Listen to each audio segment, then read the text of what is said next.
Welcome to the best camp ever. From dance to the pool, it doesn't get better. You're doing flips with the counselor and friends. Hi guys, it's Sarah here from KCDC, and I hope you guys are staying safe, you're staying healthy, and you're having a lot of fun at home. I know I've been having a lot of fun at home with this really fun and easy Play-Doh recipe, and I thought it would be really fun to share it with you guys. I think that you would have a lot of the ingredients at home, and it's really fun and quick to make. So let's get started. So the first thing that you're gonna do is you're gonna take a cup and a half full of flour. So I have a cup and a quarter here, and I'm gonna pour it in. And then I'm gonna take my last little measurement of flour and pour that in too. So the next thing that you're gonna do is you're gonna add in a quarter cup of salt. So I just have some table salt right here, and I'm gonna pour that in. The next thing I'm gonna add to my mix is some water. So the water has to be hot, so you need to be careful that you don't burn yourself with this water.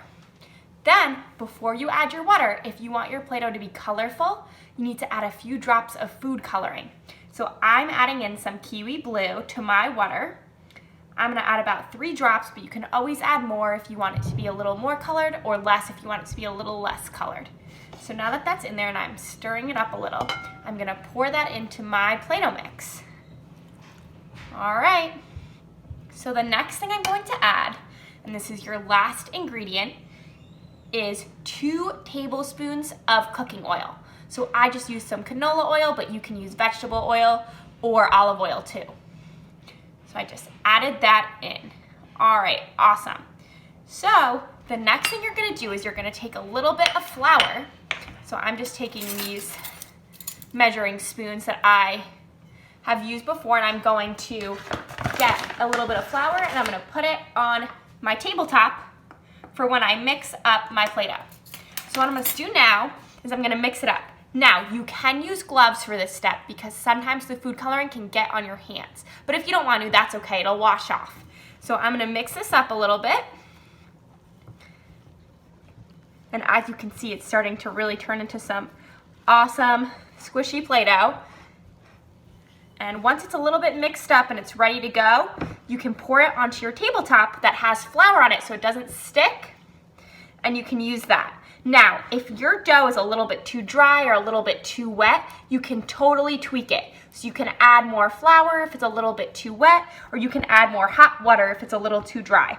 And if your dough is a little bit too white, or you want it to be a little bit lighter in color, you can add ingredients that way too. So it's totally changeable, it's totally tweakable, and if you want to do something really crazy, you can add 2 colors to make it tie-dye, which is why I'm wearing my tie-dye t-shirt, because tie-dye week is my favorite at KCDC.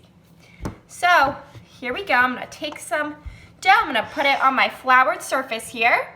All right, everyone, so as you can see, my Play-Doh here is nice and flat. I just kneaded it with my hand like that, and now I'm ready to play with it. So as you can see here, I have a bunch of cookie cutters, and I'm gonna cut out some really fun shapes.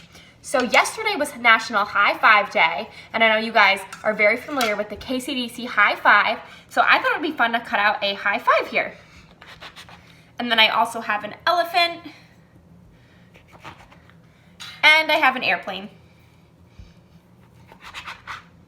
All right, so here we go. So as you can see, they come out really cool. It's just like Play-Doh. Our high five and our elephant. And if you guys really like any of the shapes that you guys make, like you really love your elephant, you can put it on a baking tray in the oven, and you can bake it at a low temperature until it's hard, and it'll be like modeling clay where you bake it and it's hardened, and you can keep. And if you have extra Play-Doh, you can take it and you can put it in a baggie and store it overnight. So it's really fun, it's really awesome, and I hope you guys have these ingredients at home so you can make it too. If you do, you can tag us on Instagram at KCDC Rocks, or you can comment on our Facebook page. And the recipe will be on our website and on our Facebook page. So you can find it there, and I hope you guys have a lot of fun with this. Let us know how it is. Thanks for watching, guys. Stay healthy and safe. We miss you so much here at KCDC. We can't wait to see you so soon. Gymnastics,